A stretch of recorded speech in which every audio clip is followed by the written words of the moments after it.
Tout au long de cette promenade, l'eau salée vient mouiller les galets de la grève selon la marée. Les gens qui vivent près de la mer savent en un coup d'œil si elle monte, si elle descend, ou si elle se repose, étale entre les deux. Mais la mer n'est pas toujours si prévisible. La rade de percée qui se déploie devant vous était difficile pour les navires.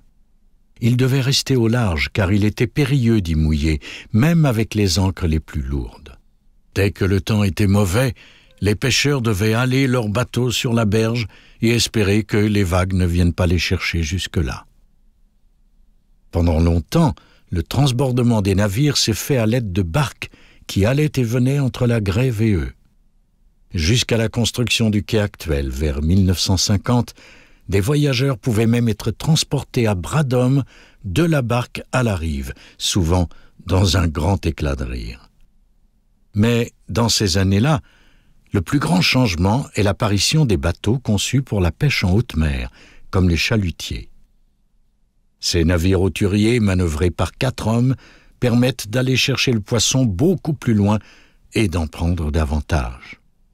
Les modes de transformation du poisson se modifient également pour répondre aux exigences des autorités gouvernementales.